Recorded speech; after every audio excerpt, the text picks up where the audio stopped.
Welcome to ExAnime, episode number 47. We're back to doing the A-list of shows that we're talking about. C-list. Huh? C-list. I'm just refusing to eat after or before we do these. Why? Because you get lazy. What do you mean I get lazy? You get lazy. Your mom gets lazy. Boom. Get wrecked. Wow. Your wife who's trash. So, fucking My Hero. That's first on the list, eh? Yes. We moved on from My Hero to My Villain Academia. I guess technically we had one episode of My Hero. Which, I mean, some stuff happened in it. Not a... What? No, go ahead. Oh, I thought you were judging me for a second. I was like, shit, yeah. Like, very little, I feel like, happened in that show. It was just them setting it up for, like, My Villain Academia. Which, dude, the last 3 episodes we watched, there was, like, 2 episodes of, like, diplomatic stuff, like, background stuff. And then 1 episode of, like, hey, you like fights? Let's fucking do a fight scene, finally. Yeah, I will... The opening has changed, Slightly, yeah. Slightly, not a lot. I will point out, though, the one episode where it's more focused on the My Hero stuff was a very intense one. The Aizawa and... yeah, because they found out the dead guy is their friend. I forget his name. It was their friend from when they were in high school together, when they all went to UA. And this friend got fucking killed. He's like, I love how they just passively, I was like, yeah, he died during his work study. And it's like, yeah, he got his head smashed in. It's like, excuse me? Like, yeah. They build up this happy merry-go-round story. You see what I did there? You hate me, don't you? Keep going. No, but like they built this whole thing up. And it's like, yeah, and then he died. It's like, no reason. It's no wonder why Aizawa fucking hates himself. And then you also learn something important. He's never actually expelled anybody. Mm-hmm. He just says they're expelled, and then they can re-enroll, because if they re-enroll, then they'll try harder than before. And then they won't have that, self-sacrifice. Yeah, and they only ever get expelled into B. Yeah. It's basically just a transfer. Also, there was like a dune bug or that like poop bug thing. Mm-hmm. I was like, what the fuck is your quirk? Like, what, you fly? Like, is that... Like, did you stop the video at all to see the other people? No. Like, half their quirks just looked completely fucking useless. Listen, there's some people in class 1A that have some fucking useless I would quirks. assume that that dude could probably, like, strength-wise, like 4 times or X times. Listen, man, even, like, Sugar Rush in 1A could be replaced by, like, half the people in 1B. Yeah, true. Just saying. But, wait, is it 1A or is it A1? 1A. 1A? Okay. Yeah, I did find that episode to be like very, very enjoyable, like because it's super plot heavy, and you learn more about like the characters that you think are, pretty nice but kind of one dimensional, like Aizawa, like he's lazy but like also strict, and then learning like why he acts the way he does like was super interesting and heartbreaking to say the least, because you saw that man cry. Fucking, how do your eyes feel? They hurt. I'm like, hell. Yeah. It's like, how dry are your eyes? I think. Well, when they do these like long 2 episode things of plot, the next episode's gonna be a fucking banger. Just like, okay, we're gonna do 3 episodes of just fighting nonstop. Yeah. So. Which, I mean, speaking of the fighting, there's some weird, like, in 1 episode, they just throw a whole bunch of fucking new characters on you. Like Dr. Eggman shows up. Well, it's also the doctor that told Deku he doesn't have a quirk. Huh. Same exact. Like, I didn't notice it till I was on My Hero Reddit, and they're like, hey, look, it's the same fucking dude. Same beard, same coat, glasses are slightly different. But when you think about episode 1, season 1, where he was told he wasn't going to have, like, any powers, they bring up that dude again. That dude's the one that's genetically modifying Namus. So, but it's also weird because he pulled like, yo, those are like C-tier noms. Here's some A-tier quality shit. It's like an almost perfected one. I'm like, what do you mean by perfected? Like, are they going to make another like all for one? I mean, it's highly possible. Yeah, it'd be interesting to see where they lead with that, because the villain arc is basically like that big league that has like 110,000 like secret members. The meta power? Yeah, something What's like their that. Them currently versus the League of Villains. And man, the League of Villains is fucking trashing them. Yeah. I mean, you watch Toga. Oh, sorry. The thing is with My Villain Academia, it's cool that you get to focus more on the villains. Because you know this is just going to lead into end of this season. We're going to get ready for a big fight into the following season. Or no, it goes into the movie. Because the movie is supposed to be like, the Meta Power League or whatever. Which has like 110,000 members. Like, hey, here's a town we just stumbled across. Like, how do you not find the meta people? And there's a town of like a... It's because they all like basically hide in plain sight kind of thing. And but it's crazy how quickly they're just killing them and they're like, whatever. Especially that lady. There's a lady that can turn anything she touches into a bomb. Mm-hmm. Like, it's not a big bomb, but then she just starts blowing up people's blood. I'm like, so you just have fucking suicide bombers? Like, what's the fucking point of that? You could have had a guy that could throw cards and like make all those bombs. Did you really need people jumping on Toga to blow up and kill themselves? Like, come on. It could have been done much better. Because this is the first time in a while you see people actually fucking die in the show. Right? I think the first time this season. This season, last season, we got Overhaul, like at the first time, like physically killing someone. But this season, it's like, yo, this is My Villain Academia. Fucking, like when, what's his name? Hands, dude. I always see. You know who we're talking about. The dude with the hands that can disintegrate stuff. He's literally talking about how tired he is and he's being pushed to the limit. He just fucking doesn't even touch some of the people and just kills like a group of like 30 people. Yeah, you can see their quirks like evolving to be more in-depth, like at the UAs are as well. Yeah. Well, especially like even Toga's. That kind of got me like, man, Toga's had a shitty life. Like they're making you feel for the characters. Also, Hands, dude, you find out. Well, you first get introduced that, she has a shitty life. Also, she's kind of just crazy. Yeah. Like, could her life have been... well, it could have been different, but when your parents are constantly calling you a monster, when you're a kid, you don't know better. Yeah, well, look, when you stumble across your kid, like, literally sucking the blood of, like, a bat or an animal or whatever, like a bird. That bird could have been poisonous. Whatever. And just saying, bird could have been poisonous. It's Shigaraki, by the way. Yeah. His quirk and his powers are definitely developing pretty quick. Mm-hmm. Where the other two are like, I don't know. But they're definitely setting it up for something big. Like super fucking big. Because they're just fucking killing people left and right.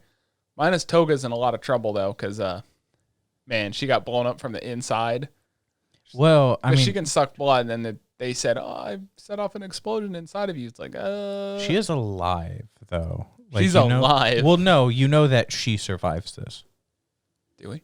Yes, because the My Villain arc takes place a month before the current events. Oh, that's right, yeah. So, that's right, because they said sometime in October. It's like, yeah, and it looks like the goal at the end of the last episode, they're trying to get... I forgot Toga killed a fuckload of people using your gravity's like thing. Mm-hmm. She literally just goes like, okay, release, and then all the bodies just... Yeah, and that was her quirk expanding because beforehand she could only just turn into him. Now she was able to use the quirk. So I wonder how that's going to work. Also, I wonder if she killed that news reporter lady. Probably, or that news reporter lady's really fucked up. Yeah. I'm not sure. But it does look like they both got enveloped into the bigger organization, though, because they end up being on that board when you see Hawks. Well, they also say that it doesn't matter if someone dies, they can bring him back. Because when they talk about the leader, it doesn't matter if he dies, we have the power to bring him back, which is like, maybe that's why no one cares that they're dying, because they can bring him back. That's pretty much who's my hero. You're caught up. Yeah. It's going to get better. We don't have too many episodes left, I don't think, do we? Or 5. Is it 5? So a lot can happen in 5. They'll probably end the season on a cliffhanger, and then we'll have to wait till next year to get more of it. What was next on the list? To Your Eternity? Welcome to pain and suffering. This shit fucking... To Your Pain and Suffering. Also, before we say any more, season 2 has been confirmed. Yes. They're going to do another season. Yeah. Spoiler. So for To Your Eternity, this is the final episode. We won't be talking about this anymore. They only went to 20 episodes, so the next time we come around, everything else will start to be finishing, but this just won't be on the list anymore. Oh my gosh. Dude, they fucking killed. Like, that's why you got to pay attention to the opening now, because like almost everyone they showed in the opening, when you watch, because usually the last episode of everything, I'll watch the opening one more time. Mm-hmm. Usually I kind of skip over it unless it's something special, like some shows have like different openings for each one, like 86, the ending was slightly different. Mm-hmm. But this show, it's like, oh yeah, they're all going to survive, and then as you slowly watch this season, you're like, oh. Everyone they're showing in the opening, they like basically show how they fucking die, including the 3 kids. Who was it? Maria, Opa, and I wrote it down, but unfortunately my phone's about to die. Let me pull it up here. No, but they literally kill off those 3 kids. Like that bigger... Yeah, 3 of the 5 of the group. Well, that bigger guy could have survived if he just would have left her. Understandably, they're trying to build up the drama of the show, I should say. Yeah, and I mean, they're super close friends. They basically didn't have anyone else. Oh, we forgot to mention an important thing. Yeah, they were fucking zombies. That's what the Nookers turned into. There's like this big body pit on the island where they throw all the fucking bodies, which first of all, that pit's getting pretty full. They should have fucking done something with it beforehand. Yeah. But it even throws that offhand comment of hundreds of people show up here a day and then hundreds of people die, which that's just them saying something. You know what pisses me off about it though? Mm-hmm. The whole time when that zombie fight first started, I'm like, maybe Fushi should just turn into the bear and just kill him real quick. And then he stays as fucking, just as his regular self, Fushi, the entire time of that fight until towards the end, he's like, yo, maybe I'll turn into the bear now. It's like, you could have turned into the bear or fucking Goo Goo. At any point, you would have been 100 times more effective than just being the regular fucking person you are. Yeah. Just saying. So it was Mia, Oppa, and Uroi.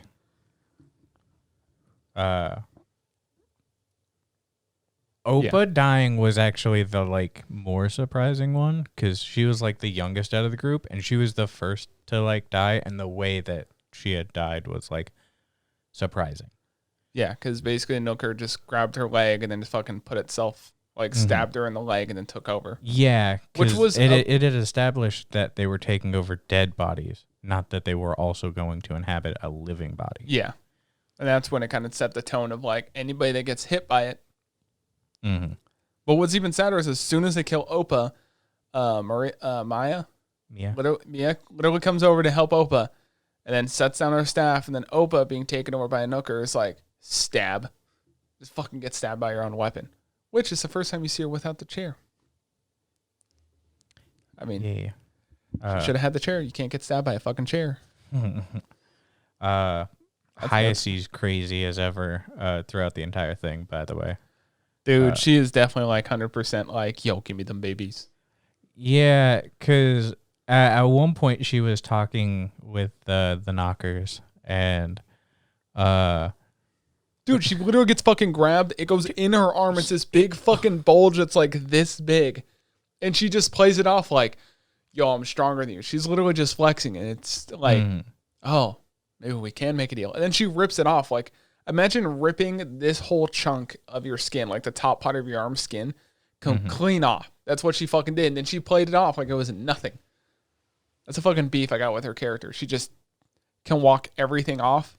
Like when she gets attacked by Fushi in like episode 4, and she gets like basically cut in half, you thought. And then later in the episode, she gets fucking smashed by Fushi as the bear. Yeah. He's got to weigh like several fucking tons, and he just lands on her, and she's like, yo, what's up, Fushi? Even though there's this blood everywhere and my entire spine should be broke. It happens. She does get captured, and Fushi fucking takes her off the island after everything. Well, before that, she almost kills Tonari. Yeah. Yeah, she, like literally crazy bitch is holding Tonari. So they eventually beat all these zombies, right? And then they got set fire to the pit full of zombies. And at the same time, the 3 guys who was Oppa, Mia, and then what was his name? Uroi. They're the last 3 zombies.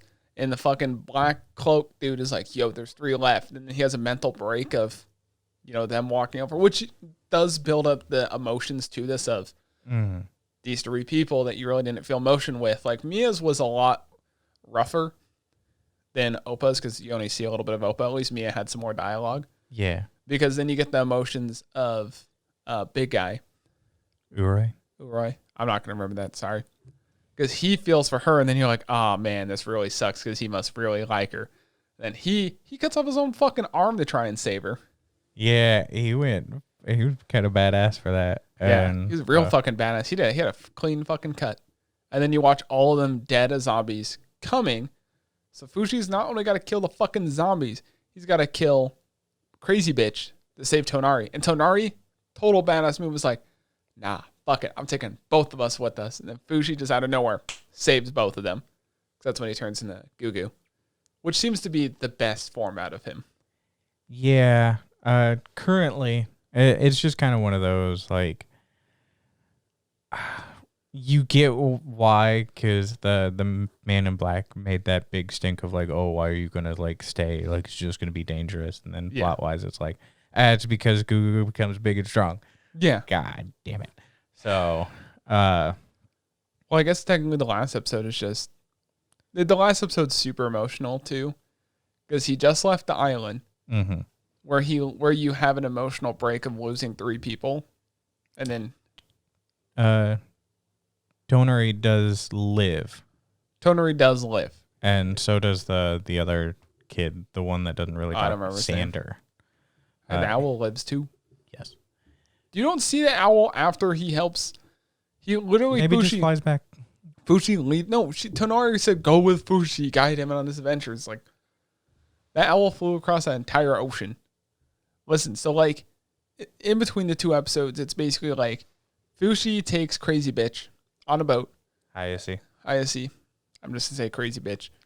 But then he makes his own boat. Is like, yo, bye bitch. I don't want to have kids with you. Like she literally goes on this spiel about like, I want to die for you. Yeah. I want to have a baby with you. Don't put your dick in crazy. Yeah, which now explains why she almost raped him. Yeah, I mean, she was a little almost. That bitch sexually assaulted the fuck out of Fushi. Yeah. And then she gets taken over by a Knocker. Yeah. N-O-K. I know. I said Nooker, and then Meteor was like, oh, Knocker. Yeah.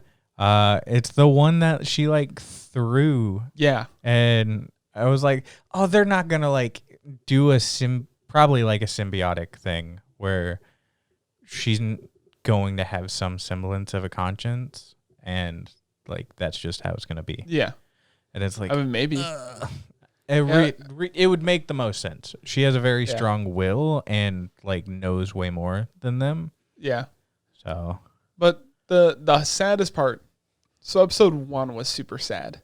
Mm-hmm. Like tears to the eyes. Episode, what is this, 20 is the last one? Yeah. Tears to the eyes. Did you cry too? Yeah. I cried like a fucking bitch. Literally, Fushi catches back up with Pinora, PRN. And like, I wrote at one point, I'm like, literally the bar owner brings over like 5 peas, right? And I'm like, what kind of meal is 5 peas? And they do bring it back to like, I can't eat hard foods because she's so old. Mm-hmm. She's got very little teeth with it, and it makes sense. But the whole time of Fushi making sure Piorin's all right, and he's afraid to go back to her because it's been so long, that is so fucking heartbreaking. Mm-hmm. Of like, just go say hi. Just hang out with her. And he's like, no, I can't. And then in the process of determining if he wants to just leave and never talk to her again, he's like, wait, she'll get cold. Let me make a fur coat. Drops off fur coat. Wait a minute. She'll get hungry. Let me drop off some of this. And then the last time he goes to visit her, it's as Mia. Or he goes as Fushi. Mm-hmm. And then Piorin is like, who the fuck is there? Who's there? Chases after him, and then he turns into Mia. And just the like 3-second thing of that of he turns around, Piorin doesn't care who the person is. She sees the eyes because they focus in on the eyes. She's like, it's you, Fushi. And I'm just like, don't fucking cry, you little bitch. Don't fucking cry. Yeah. That was just super emotional. Yeah. The last episode took a turn that I wasn't expecting. I figured it would kind of have a lighter tone to it. Kind of to end out the season, especially with the 3 deaths. and like you're a quarter of the way through the episode and they're like going on the adventure, and it's like, oh, like maybe they'll get into like a small amount of hijinks, and then like that's will end off like them pushing on through for their adventures. No, it does not. Well, because it's over not really. I think it's over the course of a month or two. Yeah. And it looks like she has dementia or some other violent thing where you go from a normal person that you just forget things constantly and you're violent one time, you're nice the other. Yeah, I would assume it's dementia, Alzheimer's. They make you feel. They make you like you see the subtle decline, and then you see Fushi writing about the subtle decline with her. God, it's so fucking rough. Yeah, and like of course he doesn't fully understand what's making her do that. And then you get to the second to last scene of the show for the season, and she tells him to go get food because it's about to rain, like bring everything in. Yeah, it's gonna get wet. And she basically calls out to the guy in black, where it's like, I know you're there. Like, basically kill me before he gets back. Well, she wants to make a deal, and she's like, let me be more useful to Fushi. And I'm sitting there, I'm like, you know she's going to die. You just haven't seen her die yet. It's that whole buildup of, let me be useful. So it's something prideful mixed with something super sad, especially if you've had like older people in your family, like, you know, someone that's older that's died kind of slowly. You kind of know it's coming. There's not many days left. And you just sit there and you're like, God damn it, she's going to die. And it's like, let me be more helpful to Fushi. And then we don't know exactly what that is yet. Yeah. But he does hold out she does give up her life. And then you see her in her younger state, which Bjorn wasn't lying. So look her. Yeah. She said she was older. She's like, back in my day. But she's like the dude in black holds out the same ball that Fushi started as. Mm-hmm. So I wonder if he's going to turn her into a shapeshifter like Fushi, or if Fushi's going to be able to shapeshift into her. I imagine Fushi's going to be able to turn into her to make it more useful because no one's seen him in that form. But God, the music with that too, it's just it hits you so fucking hard. You start the season with a big death. You fall in love with this person. First episode, it's just Fushi and one other person. That's the whole episode. Last episode, it's Fushi and one person. So fucking rough. Yeah, it's well done. I'm excited for season 2. I wasn't quite expecting, because there's consistently been like 2 bad guys, Hayase and the Knockers. Yeah. And now, like, I figured that they'd just be done with Hayase, but now it seems like the 2 bad guys are going to be one big bad guy. And it's like, there is I think it's the end scene after the credits, right? Mm-hmm. That you see, they announced season 2 at the end of the credits, but after the whole PR thing, they say it's several decades later. So there's going to be like a 20-year jump. Yeah. 20 or 30-year jump. Where Fushi has like a full-on beard and everything, and he kills one of the Knockers. Stubble, but he's definitely like older, middle-aged. Yeah, or which means he stayed in that form for a while. Mm-hmm. And there's one Nooker that he kills, and he does it in his normal form. So yeah, so he's definitely gotten like way stronger. It's gonna be super interesting. You want to cry? Watch To Your Eternity. Yeah. It is one of the shows where I was excited leading up to the show because of who wrote it, and as we've gone through, I am so glad that like it has been able to stick like really high up there in ways of like what was going on and story wise. Even now, as it's ranked on like my anime list, which of course isn't everything, but in the anime industry, it's a good indicator of how it is. We gotta move on to the dude. Yeah, well, sorry. I'm just real quick. It's ranked 8.54 out of 10, so really high ranking. And then popularity is 299, and then its total rank is 91, based off of the out of 10 score. Yeah, so it's really good. All right, go with your Duke. I got a speeder on Duke. Man, nothing's changed in the show. It's still just the master and his maid. It's weird because they have a Christmas episode. There's been a few shows we've seen that are kind of like more holiday, or they have some holiday things to it. And it's funny because you finally get to meet another main character in the story is the master's younger brother, which is second in line to take over the family thing. The family, the family inheritance, like the whole, because they live in a big mansion, like they take over the family, basically. And it's a back and forth between the master and then him. And then he's trying to find a way to kind of like make their mother hate him and not pick him as like head of the family. There is a new competitor for Viola. Viola is the youngest sister that's in love with the 80-year-old butler that I talked about last time. Super fucking weird on there. Well, apparently redhead chick is kind of fighting for power to see who he likes better. Redhead chick's just doing it for funs, but Viola's getting very jealous because Viola's like, yo, who's this like new hot chick that's like in your mansion? I've never met her before. And her excuse is because a redhead chick is a witch. Her excuse is, I'm with the circus. Apparently this witch has a part-time job in the circus. But now it gets weirder because there's the next episode. That's pretty much it. It's just them fighting back and forth. The Duke and his maid, what I forget how the full title of it. It's basically a slice of life with some comedy and a kind of overarching story. So if you just like watching people bicker back and forth, some kid get teased, sexual harassment kind of tease. But there's one scene that stuck with me. So usually all the characters are 3D animated, right?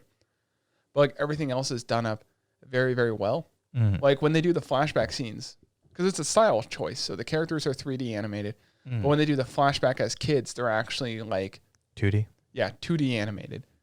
Well, there's a scene where they bring like this witch's cauldron pot, and Alice the maid is trying to break the master's curse of whatever he touches, he kills. So she brings in this pot, and it's like, this is a witch's pot, so it boils stuff really fast. You don't need a stove. Well, how do you make it heat up? And I was like, yo, I really love you. And the pot gets like those blushy cheeks on the front because it looks like an anime character's face. Gets blushy cheeks, steams up, and immediately boils the water. I'm like, what the fuck is this shit? What is this tropey shit? And what's even better about it is Alice keeps teasing the pot so it keeps boiling because he's getting all, ooh, she's kind of hot. And then even the main character is like, what the fuck is this shit? Is this like out of a fucking anime? Because the show, even though set in the past, like 1700, still makes references to stuff today. Like they even mention like, what is this, Ex Machina? Is this the Matrix? And I'm like, what the fuck? This is like offhand comments that come out of nowhere. It makes it 100 times better. But the best part of that fucking episode was at one point, they make the potion, it doesn't work. And I was like, oh, well, I guess that'd be a real easy out if Alice that knows nothing about magic can do it. Because last time we talked about this, they went to a witch's party, and the head witch there said, you're never going to break this curse. You might as well give up. But Alice is still trying, which is fucking adorable. No, it's when they give this fucking cauldron pot thing to the butler, and the pot is like, ooh, you're giving me to this hunk of a man? I'm like, what the fuck? This bisexual pot is just hitting on everyone in the fucking mansion. And then Viola gets jealous of not only red hair chick, she gets jealous of a fucking pot that's in the house. She's trying to find ways to fucking break it. I'm like, it's a pot hitting on an old dude. I'm like, what the fuck is going on in the show? Wild. Yeah. And then the Christmas episode is just weird. It's all around weird. Like Christmas in August. Yeah, I know. Well, at one point, Viola gets a gift for the butler dude. She's like, I'm going to win him over. And I'm like, listen, Viola, you're going to date this man for like 2 years. He's going to peel over and fucking die. Like, there's no way around this shit. She takes the present to the house and then places it down. The second oldest brother, so not the oldest, but the youngest brother, dresses up as Santa to infiltrate the house. And then, he gets inside the house, then he needs a disguise, dresses up as Santa, then finds Viola's gift that's supposed to be for the butler. But then red hair chick, a witch, still believes Santa is real, even though she's a witch and she should know Santa's not real. Like everyone's trying to tell her that, okay, Santa exists, whatever you say. And she believes it. She stumbles across the younger brother in the house. She's like, Santa? And she like fucking freaks out. Like, you're Santa? You're Santa? And he's like, yes, yeah, I'm Santa. And she's like, you're not Santa. He's like, I am Santa. I brought you a gift. And takes Viola's gift that's supposed to be the butler, gives it to him. Then later in the episode, redhead chick's trying to be like, Santa's real. And then he comes through the chimney, the brother, because he's trying to spy on him. It's like, see, Santa's real. Comes to light that Santa's not real. And the big kicker of this whole thing is the witch gets pissed and sets the gift on fire. It's supposed to be for the butler, and Viola's fucking freaking out. And I was sitting there like, man, this would be a real fucking weird situation to be in. Like, your brother spying on you in a Santa costume comes through the chimney. A fucking witch thinks Santa's real, even though she should know Santa's not real. And my little sister is in love with a fucking 80-year-old AARP member. God, so fucking dumb, but it's hilarious. You should watch the show. That's my that's a 5-minute rant. I know I described basically the whole episode, but holy shit, was it fucking funny. Like, it's hard to explain how funny it is without watching the show, because it's like that spur of the moment, just hilarious. Because there's no overarching plot. Yeah. Speaking of dead people. Bruh, how you gonna do siesta like that? That's fucked up. She's already dead. It's already established she's dead. Yeah, Which sucks because they just throw it in your face with flashbacks. Yeah, the detective is already dead. Best way to summarize 2 of the episodes is the little girl that was lost and didn't know who she was. Wally's a murderer. Yeah, it turns out to just be hell. Dude, like I said and the fucking Kimi is kind of a lolicon. yeah, kind of. Dude, he's getting himself in real precarious situations. They put a ring on her. Dude, I wrote that. I was watching. I'm like, did he just propose to a child? And then, you know what's even funny about that? The shop guy is just like on the fucking bridge watching this shit go down. And I'm like, is no one going to put a fucking stop to this? This dude is obviously way older than what she is. Well, she was 17. It turns out, yes, she was 17. What is this? The fucking Transformers movie with fucking Mark Wahlberg?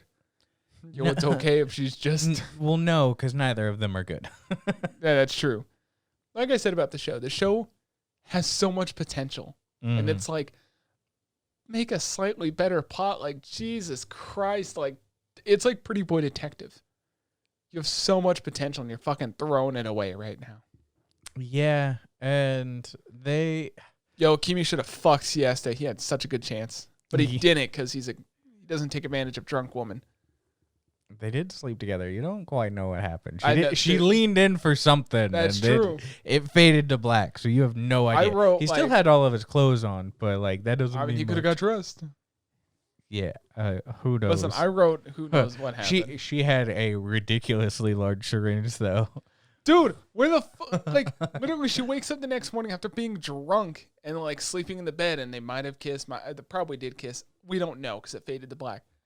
And they wake up the next morning. She's all pissed off. She's like, wait a minute, what is he doing in the bed? She just pulls out a goddamn forget this shit syringe. It's like, she playing this shit. This shit's fucking playing. No, she probably remembered what she did and doesn't want him to. But she just had a syringe ready. She didn't have a vial or anything. Well, it's just in case. Like, who the fuck just carries around syringes of forget this shit, serum? She's a detective. It's important. Then she would have detected if she got drunk she was going to sleep with him. It's so fucking dumb. Well, yeah. I'm heated about this. Yeah. Where the fuck does this syringe come from? In the end, it turns out that Alicia was Hell. Basically, Hell reverted into like a younger state and has a split personality. One is Alicia, the other one is Hell. Yeah. And murderer's a murderer, though. Yes. Which is the big debate. He should have shot her when he had a chance. True. Also, Siesta gets these guns out of fucking nowhere. She pulled out a very big revolver out of nowhere and handcuffs. It's like, where were you keeping that? Under boob. But she went like this. She went like this, Justus. Under the skirt. It's floofy. You want to conceal carry a revolver under your fucking skirt? It works. If it works, it works. Unless someone grabbed you, how would you know? It's just like that one YouTube video of that dude where it's like, do you know how many guns are on me? And he pulls out like a shotgun and like 18 other things and a long rifle and all that shit in his pants. Yeah, but he's not as maneuverable as Siesta doing like fucking backflips. Yeah, because it's one revolver. So I got so many problems with this fucking show. Yeah, it's pretty Siesta should have shot her. Yeah, eventually, but Kimmy's fucking thirsty. The chameleon, which is one of the bad guys, part of Spez, takes Alicia away, and they go to save her on an island because the dude literally is like, it's gonna be about he's like, I'm 500 nautical miles north. I'm like, in a remote island no one's been to. It's like, cool. Thanks for telling exactly where you are. He's like, I'm exactly 500 miles. Like, oh, did you plan this? Did you measure this shit out? Like, maybe you're 499. Like, it's a whole fucking mile. Oh, we overshot. Oh. I wonder if it was that only island we passed. Was it that one? Ah, shit. Simonson used Apple Maps. It got better. Turn right off, overpass. Okay, if you say so, Siri. So... Listen, those two episodes were super fucking weird, though. Yeah. Well, the last episode's also weird, too. Yeah. They get to the island. That one blonde chick that you see for, like, a split moment. I don't know what her name is. Oh, well, that's Siesta's, like, daughter? Yeah. But it's not her daughter. It's so fucking weird. Yeah, I think it's, like, Olivia? I think you're right. Something. And they pull, or Charlotte is her name. Sorry, I got it. Charlotte. Charlotte Johansson? No. They pull a weird thing. Like, extra weird, where it's like, you didn't have to go that far. It's not that weird. The Spez, like, reveal. It's not that weird. That was, like, stupid. Yeah, it was fucking dumb. So it turns out that the Spez, like, the main head, he's a fucking alien. Yeah. It's like, this is what I'm talking about. You guys had to go alien with it and then not, like, explain anything? Well, you see, that's why my fucking beef with the show. It's got so much potential. If they would have put a little more, like, the show looks great. You got good character design. You got memorable character design. And then you throw shit out here like, the robot parts that you can put people.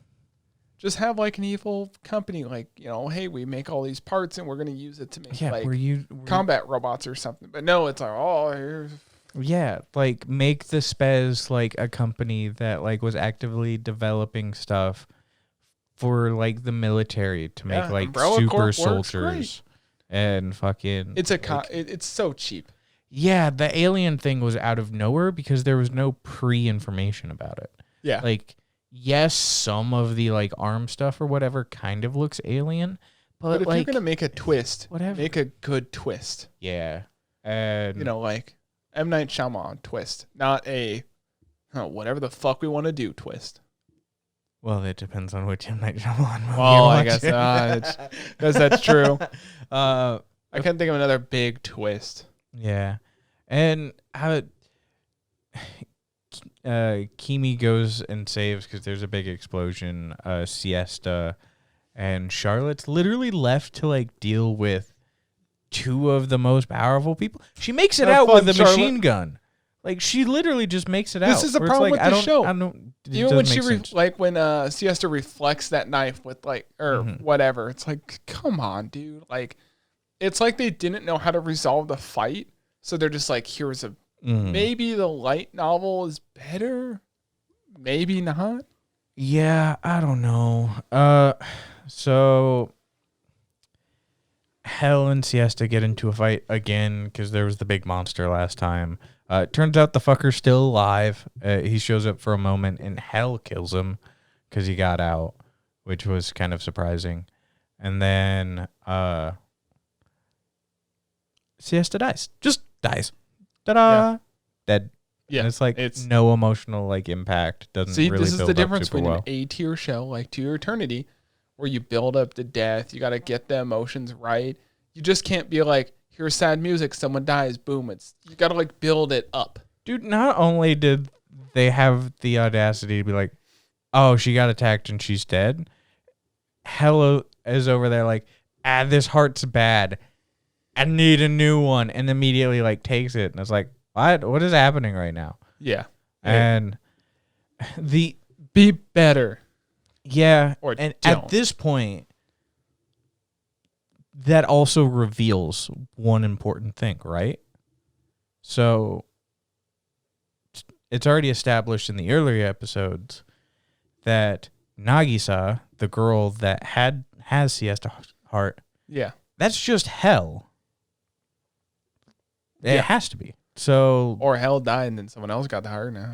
but like the logistics of like, oh, this heart went to this one person. Listen, but they're wasn't- throwing aliens in this show now, Justice. Everything's out the fucking window. Yeah, I This would ain't just Zombieland assume. Saga. Yeah, I would just assume because Hell has the split personalities that like, which is Alicia and Hell, that like during whatever instance, fucking probably some like desire of the heart shit from Siesta, because even the first thing Nagisa does when she sees Kimi is immediately give him a hug, and like it was alluded to where it's like, oh, don't you want a hug? That Siesta says like twice during that last episode, where it's like, all right, so like maybe the personalities finally like merge. She lost the previous memories, and then part of Siesta's like heart is driving intention.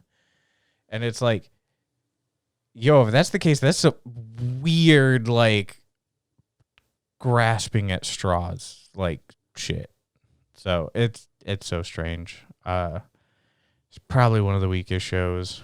The only one that I've found weaker is Girlfriend, but they're weak in different aspects. Yeah. Girlfriend is It's just like very cringy. trashy and Yeah. like, Dude, I a lot couldn't of keep people my are watching. attention. They're giving it better reviews. I'm like, it's not good. You guys are just fucking horny.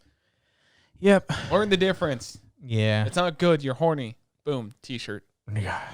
And then our last one. Some might say the show's peachy. Some might say Oh, what? this timeline is confusing as shit. Okay. So, I do the thing where I watch, like, basically all three at once. Yeah, that's what I do It as well. makes sense why they're jumping Yes. back and forth, because you need that information from that show to help make this show. Now, at the beginning of it, it didn't make sense, but towards the middle and the end, it makes sense why they jump. But I really hope when they come out with the Blu-ray, they have the chronological order of how, Hopefully they should. But there's one thing I wrote down. And It was America. America's an org. There's a bald eagle org at one point. The first thing that came to mind, I was like, fuck yeah, America. Also, that bird got turned into fried chicken rather quickly. yeah. Dude, it's so weird, like, them establish it. It's weird how they do the fights, because I think they jump too much between people. It's understandable, but it's not like My Hero where you jump between two. Mm-hmm. Sorry, you jump between two, and you jump between a third spectator to build up the drama or the emotion. Mm. This one, it's like you're watching fucking NFL Red Zone. You know, for people that don't know, that's where you can watch like 6 games at one time. That's what it fucking feels like watching this right now. It's like you're watching 6 different things going all at once, and you're supposed to fucking keep track of this shit, which doesn't quite work out too well. Yeah, because there are some like core narrative beats that they get what they're trying to achieve per episode, but like the side characters are really getting lost within the, like the nun, for example, the one that Makoto has by his side. Yeah. Where you've already, realized who she is by the most recent episode. But it's like, oh yeah, like she's with Makoto, and like happening to remember and like take those extra steps to be like, what were you doing again? Like if you're gonna, what's your goal? Yeah, if you're gonna make these jumps, you have to make it work, because they're giving you information now before the next episode. But the problem is that they don't remind you of old information. Also, just saying that dude with the mask completely slaughtered that kid. Okay, I'll go get some water. Little kid walks away. Masked dude shows up here, just a guttural like slash and crack. Yeah. He's like, yo, what's up? Yeah, that's fucked up. Yeah, that's... You know what? Every time I look at the dude with the mask, it just reminds me of The Promised Neverland. Oh, yeah. Yeah, like just the art style of his look. And I'm like, man, anytime a kid goes near him, that dude just fucking kills him. Reminds me of Promised Neverland. The show's going to end like Promised Neverland. I fucking guarantee you. Yeah. Garbage. I was a little confused. Well, I've continuously been kind of confused. The story is good if you know how to like piece stuff together. Yeah. And there's been stuff that's like thrown me off because episode 8, or the end of episode 7, they're attacking, right? Yeah, it's right when the attack's about to start. Yeah, and then they throw back. Yeah, because there's about to be an attack, and then they do a flashback. Yeah, the next episode, it's back to where the city is destroyed. Yeah, well, the thing is, so towards the end of the episode, they attack. And then our dude, whatever his name is, the dude that looks like a woman, like passes out. And then they do this whole flashback of how he became who he came, which makes a lot more sense why he fucking hates orgs. Oh, sorry, we're on slightly different steps. Not 8 to 9, 7 to 8. Oh, okay. So they when the entire city is already destroyed in episode 2. Yeah. Like what they do right after that, and then they like go to the witch thing, and that's the end of the episode. Yeah. And it's like they don't expand upon that because that's episode 8.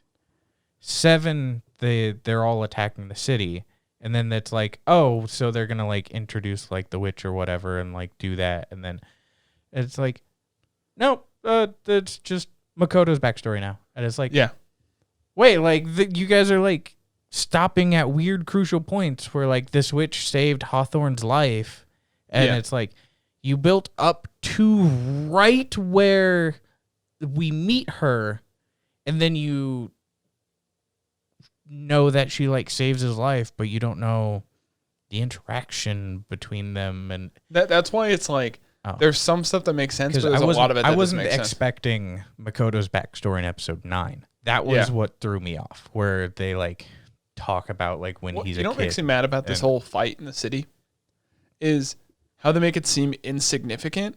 Because Hawthorne at one point, here's the explosion. They're like, let's go towards that explosion. Orgs are attacking the city. And then they're casually walking towards it.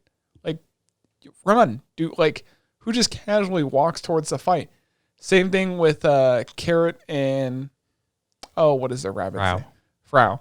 Same thing. They start getting in a fight and they're just casually acting about it. And I'm like, guys, it's a fucking fight. Add something to it. Like, these two shows, Detective's Already Dead and Peach Boy Riverside, lack, it seems like, haste to it. Like, they're just kind of going through the motions. I think Peach Boy Riverside suffers more because they're doing that jump thing. Though the animation quality is way higher on Peach Boy. Yeah. The show does look very good. So the fight, there's not really much that happens there, minus the witch shows up. And then you get to know a tiny bit more about her, but you don't learn too much about her. I mean, they literally just like stop at her house, and then that's it. Like, they don't even enter. Yeah. So that's where it's like it's so confusing because they're just jumping all over the fucking place. Yeah, because I would assume, because her name's Winnie, that like we would have had the built up. But suddenly we get Makoto's backstory, and then I'm gonna assume that we're gonna like now do the episode you expected to like introduce Winnie for like the first half, and then get back to the main plot point. Yeah, like if people watch this week to week, like religiously, this would make no sense. Watching it 3 at a time kind of helps because then you kind of remember it better. But back to Makoto's backstory. Surprised his name actually wasn't Makoto when he was born. No, he never said it. What? He never said his name. No, they said his name at one point. Did they? Yeah. Well, I think I have it written down. Because he said he doesn't like it. Yeah. But I don't think he ever said it. Hiko. Hiko is his original name. And then he doesn't like that. And Mikoto's like, my name's Mikoto. He's like, wow, that's cool. Mikoto's like, yo, you can have it. When they're like taking the bath and he's having the conversation. The weird thing about this flashback is like Mikoto, the child. Mm-hmm. I'll just call him Hiko to make it easier. So Hiko, which is also Miko, like you find out the tragic story about his backstory because he told everyone that his parents were killed by orgs. And then you find out both his parents were killed by an org. His mother was. So his father was an org, killed his mother and ate her. And then he begged for the original Peach Boy to kill him. Mm-hmm. Which is also kind of sad because remember the vampire story? The vampire did the same thing. He accidentally gave in and killed his lover. Yeah. Which it was kind of weird because you kind of feel emotional, but at the same time, it's like if this was done in order, you'd probably have more emotion towards it. But it was just weird because then you find out he has a child, and the child's getting fucking picked on, and you watch Miko stand up for the child and whatnot, and then train Miko how to be stronger. And then he's like, one day you'll have to fucking kill me. Which the first attempt of Hiko trying to kill Miko, it's like, yeah. It's like, yeah, you're not fucking strong enough. Fuck off. But also it's weird because he does have some org power because they've already established if you're an org and then you take off your horn, you still have some super strength to it, which is why he's so good at killing. I think that's why you can teleport. Yeah. That is. Because you either teleport or move really fast because towards the end of episode 9, you watch Miko get in a fight against the orgs because he's warned about the Finny, I think is what they're called. So Mikoto kills the leader of the orgs, and the leader of not kills him, but beats him in combat. And the leader of the org warns him about the Kishin, Kishin. And they're like even more powerful versions of like regular orgs. Kishin, yeah. Kishin Impact. But he fails, and then that's when you get to see how is Mikoto so strong. Apparently he's always been strong since Mikoto died, because he gets the Peach Boy power on top of the org power and fucking kills that dude in like a fraction of a fucking second. Yeah, one of the most powerful dudes. Yeah, one of the most powerful. So you just find out Mikoto, no one's really going to beat him. He's just on a mission to fucking kill everyone. Mm-hmm.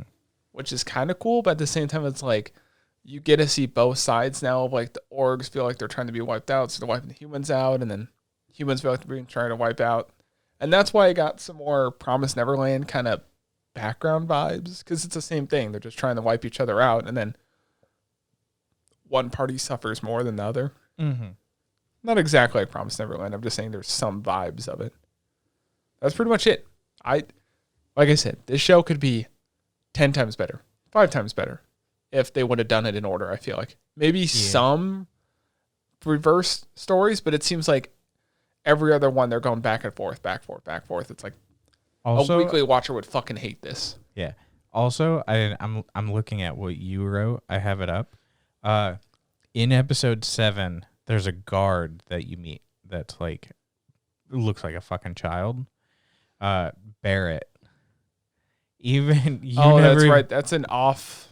Yeah, you never even corrected it. That's a dude.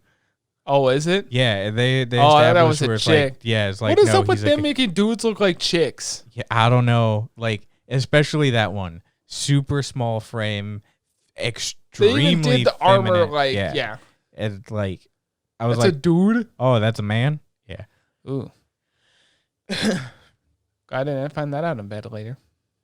That makes it more exciting. But yeah, the show's been super confusing. I was slightly put off. I hate the picks we made this season. Not all the picks. I hate some of the picks because after watching Peach Boy and then the Detective, both started kind of strong. Mm-hmm. But now there's other shows that the first 2 episodes were weak, but it's ending super strong. Yeah, and it's like, why do you look so good and then just go to shit? And then there's some like, they are, To Your Eternity. You watch 1 episode and you're like, fuck. Battle Game is, and we'll talk about Battle Game next week. Yeah. I think Battle Game is like super average. Yeah. But I think it's an okay watch if you just wanted something. It's just Darwin's game again. That's literally what it feels like. I can see some of the differences though. Yeah. But yeah, that's kind of what we have. Peach Boy Riverside is very confusing. I'd be interested to go back through and when the season's done and rewatch it in like its actual chronological order and see if it is more enjoyable. Maybe. We'll probably have to. That'll probably be a post review. Yeah. So and that's kind of all we've got this week. Next week will be B list, which consists of what? We have Slime. Why can't I think of Battle Game in 5 seconds? Tokyo Revengers, which Kobayashi. Dude, Tokyo Revengers and Kobayashi, those are two fucking nice shows. Don't we have one more? What do I feel? Jahe? Oh, Jahe. Yeah, we really got to catch up with that. Slime. I already said Slime. But Oh. Yeah. Jahe. Look out for that next week because, man, we're going to fucking powerhouse through those, like, what is it, like 8 episodes? Yeah. 9. 9. Oh, fuck. Oh, boy. You good? Because I'm good. We have no. Do we have any news? I think I posted some news. Small amount of news. Let me blow through real quick. We got 4 minutes. Jobless Reincarnation season 2 or part 2 of season 1 has its official trailer out, which it looks fucking dope. Testing Master Kagaki-san season 3 and a movie have been announced, which that's a real popular series. You want to try the name one more time? No. Teasing Master Takagi-san. Takagi-san. You said testing. Listen, man, it's been like I got like 3 hours of sleep, donated plasma. I'm fucking out of whatever. Also, Your Name premiered 5 years ago. Mm-hmm. Jujutsu Kaisen manga is going to end in 2 years, which is an interesting, just so you guys know,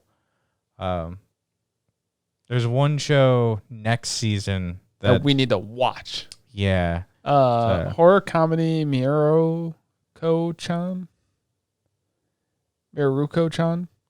We'll go with that. Basically, it was made off a manga. The manga was super fucking popular right off the bat. They're like, yo, fuck it. Show. Yeah. It's supposed to be horror comedy. Yeah. Apparently, the plot of it is if she doesn't look at the monsters or ignores that they're there, they won't attack her. But if she acknowledges them, then they'll attack her. And that's pretty much it. I mean, I posted a video of a really cool animation. But yeah, that's kind of what we got this week. Hope you guys enjoyed. If there's any shows that you recommend maybe for next season that we should pick up, let us know down in the comments. Thanks for watching.